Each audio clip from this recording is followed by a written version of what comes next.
Greetings, fellow Demon Slayers. This is Taimanin here today with another video. You all know the drill. The weekly update just happened, so I'm going to get right into it, give you guys all the contents of the update, and I will go ahead and show the winter skins and review them.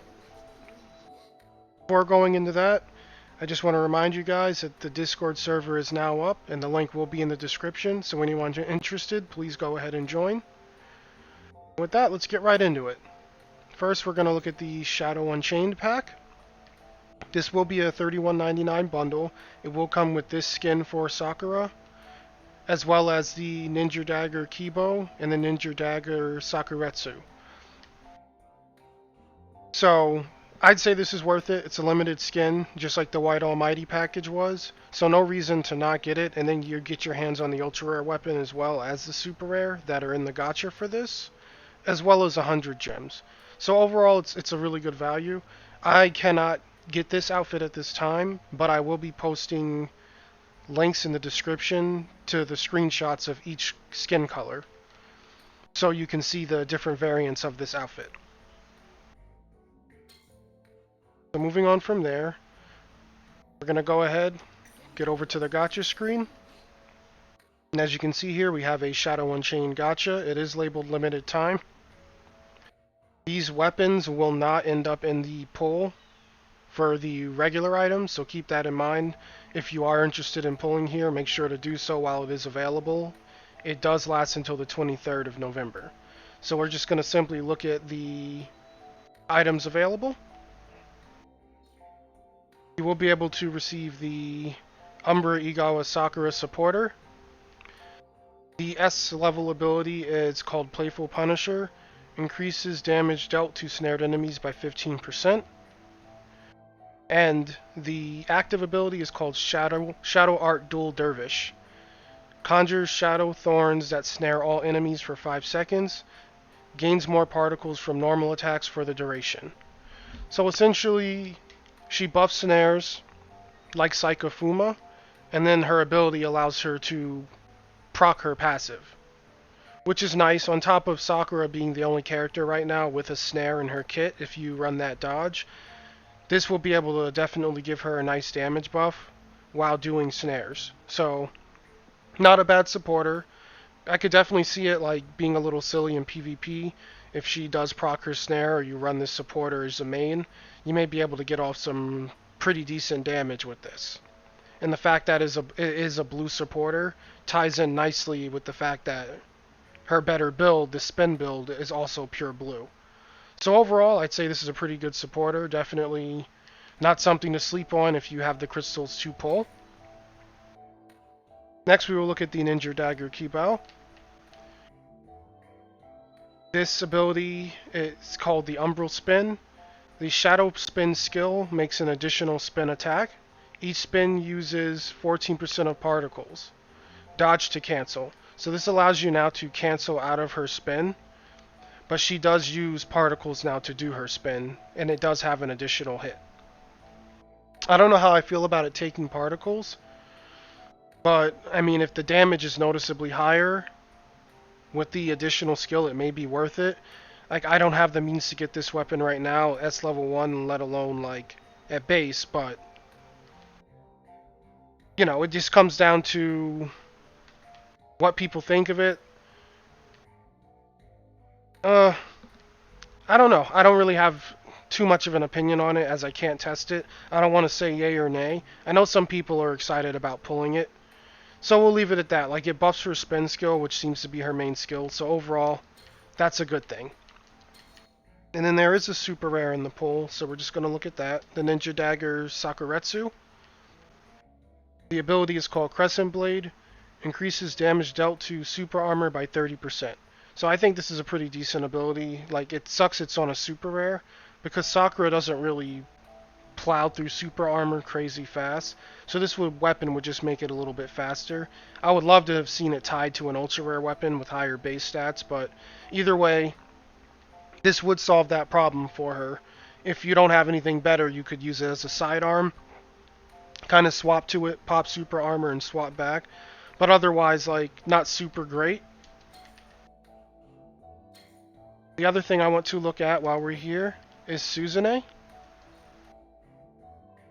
So, her ability, or passive, is Heiress of the Sacred Tree, reduces damage taken from all enemies by 12%. And then we have her active, Wood Art Rewind. And if you all remember yesterday, when I was reading the ability translated directly from Japanese, it specifically says stuns and immobilization. So here on Global, it has changed. Her ability now states reduces the duration of all debuffs by 30% for 15 seconds and restores 3% of lost HP every 3 seconds. So now, like, my high opinion of her has just gone up even further because instead of getting rid of like immobilization effects specifically, it now reduces the duration of all debuffs. So that includes things like attack debuff and defense debuff, which in my eyes, I just feel like she's really worth it. And again, the fact that she's protect means she can tie in for PvP builds for Renko and Sakura. I really like this supporter, and I would highly recommend pulling for her if you have the means to do so. Next, we will go over to the basic premium gacha. So, we have had some additions to the pull. As you can see now, Yuri Hisui is now available in the basic gacha pull. And we've covered her in the past, so we're not going to like go too crazy into the abilities. The other things available are the Hunter's Vestige set. Those 3 weapons from the initial banner when the game started are now in the pull to be pulled. And then going down, where is she?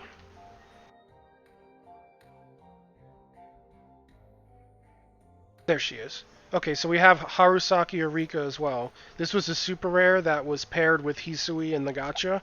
She is now also available in the pool. And this pool applies to the premium gacha that's always around, and it also applies to the ticket gachas. So those weapons will now be available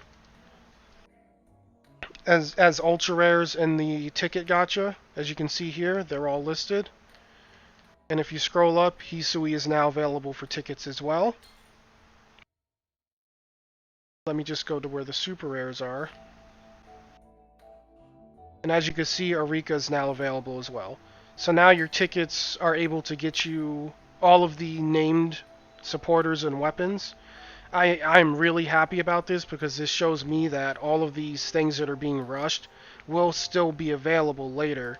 So now I have more of an incentive to hold my supporter tickets or my weapon tickets because like I know things like this Sakura supporter or her weapon won't be added, but things like Susane or things like Hibiki that have come and gone or that will come and go, and things like Hisui are now being added to the pool. It's kind of a morphine drip, but at least it's happening. So that lets free-to-play players who get their hands on ultra rare tickets, say from the Golden Pass or through other means, now, you know, they have a chance to get their hands on other supporters besides Amane, Major, and Kaworu, and it allows them to get their hands on potentially any other weapons that show up for pickup gacha, since the Hunter's Vestige weapons have been added as well. So kudos to them for making that update.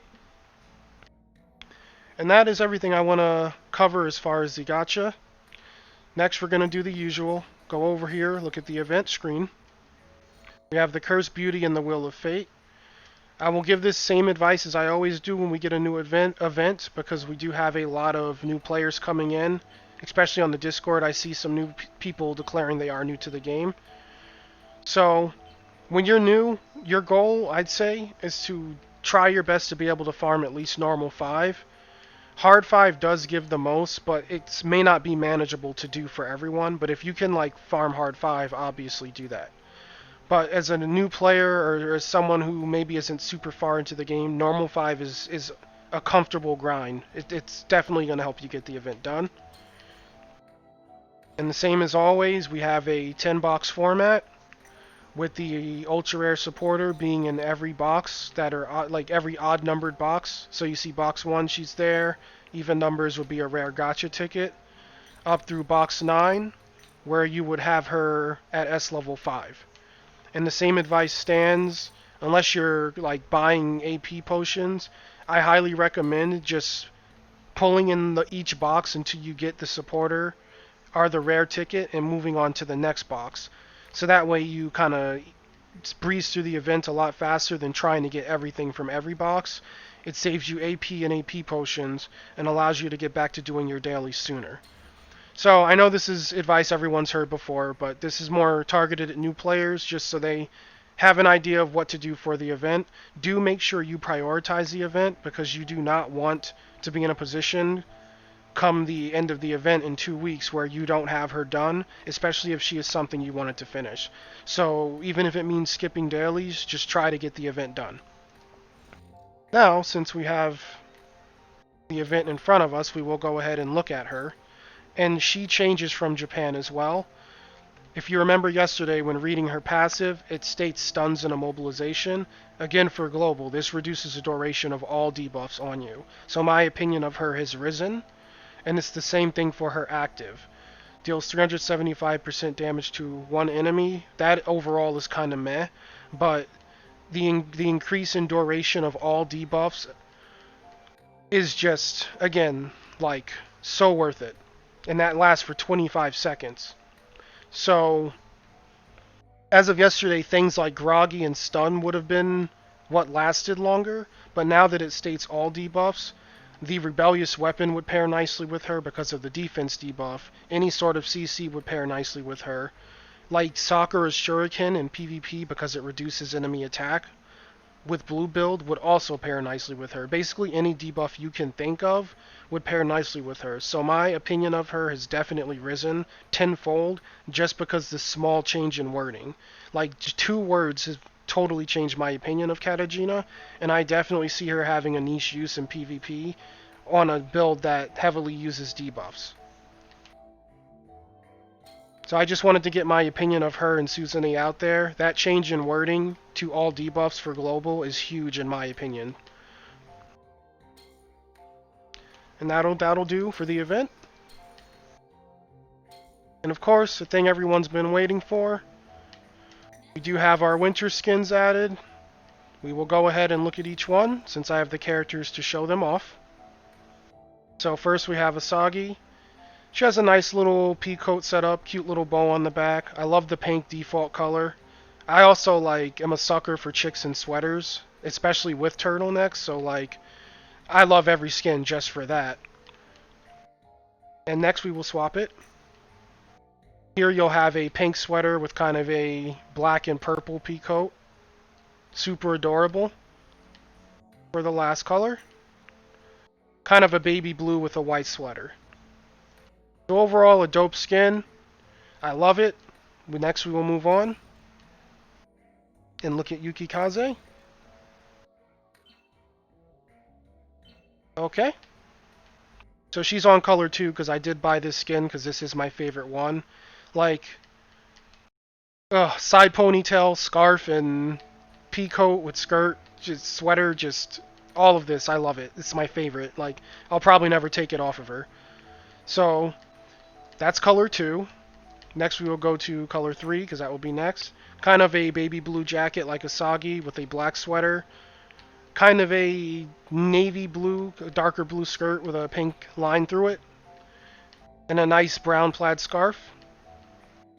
Rotate her around. And then for color 1, brown pea coat, kind of a darker brown, more of a chocolate brown sweater with a red plaid scarf. And kind of a lighter navy blue skirt. Overall, very adorable. I love this skin. You have the option to change whether she wears the scarf or not. I also love that she has a little, dress shirt underneath because the collar over the sweater is, so prep school chic. I think that's adorable. But I keep the scarf because that's also adorable and it makes her look cozy for the upcoming cold months. Last but not least, we have Rinko. And her skin is also just amazing. I love the stylish stockings with shorts with a kind of waist-length sweater that covers it. I think that's super classy and adorable. And the color scheme, I believe it's kind of the same as the others. Next would be pink. You kind of see the shorts are black. Stockings stay the same color. And then we will go to color 3, and we have the baby blue color. So if you're someone who prefers like just the sweater on your waifu without the pea coat, Renko's is definitely a strong choice. I personally will be going for Renko and Yuki's as they are my favorites. And again, you can remove this and just have her with the sweater. And this just is so adorable. Like, this looks like something she'd like wear around the house during the cold months. You just kind of go over to hang out and this is what she has on. So, overall great skin designs. And I'm sure everyone has noticed 300 gems each. So they did go ahead and knock 50 gems off of the price of the Halloween skins. I appreciate that immensely because while I still wouldn't suggest a free-to-play player to buy every single skin, 300 is a lot more manageable. And, you know, I could see people getting two, because 600 is better than spending 700 for two skins. So, definitely kudos to them for that. I do appreciate that price reduction, and I hope we see more things like that in the future, because it definitely eases the draw on your gems, especially with the Russian content we've been seeing. Now, as far as these skins, I don't see a date anywhere. So as of right now, I'm going to assume they will just be here because the Halloween skins did state specifically that, you know, those will not be around past, I believe it was the 9th or 10th of November. So since there's no date here, you can probably go ahead and earn these at your leisure. I don't think they're going away. Be on the safe side, like, and prioritize them if they do in fact have a due date and it just isn't listed. But for now, I think we're in the clear. I think these will just be available for anyone who wants them for the foreseeable future. And as far as the update, I think that'll do. The only other thing I want to talk about, and then I'll let you guys go, they did post on the Facebook roughly 5 hours ago. One of the users on my Discord did post a screenshot saying that they have gotten rid of somewhere, I think it was over 100 cheaters. So kudos to them, they are removing the cheating players. And Time Attack was brought up, and they also stated they are going through Time Attack with a ban hammer as well. So overall, the state of the game will be a lot more healthier, and Time Attack may actually be a viable option as a, you know, a competitive thing if you want to rank there, if they do in fact clean out the cheaters from there. Now, you know, Arena and Time Attack will both be kind of viable for competitive as opposed to just the Arena. And it will be nice to not see cheaters in the top 100 in Arena, because again, any cheater taking a spot in the top 100 could have gone to a real person. So just kudos to them. I'm proud of them for reducing the price of the skins by 50 gems. That's amazing. And it is really awesome that they are taking action against the cheaters. So kudos, dev team.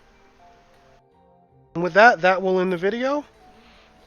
Again, if you are interested in joining the Discord, the link will be in the description. Also, I want to give thanks to Winged Arc. He is the one that provided the screenshots for the Shadow Unchained skin colors. I will be posting the links to those in the description for anyone who wants to see them. So that will be there.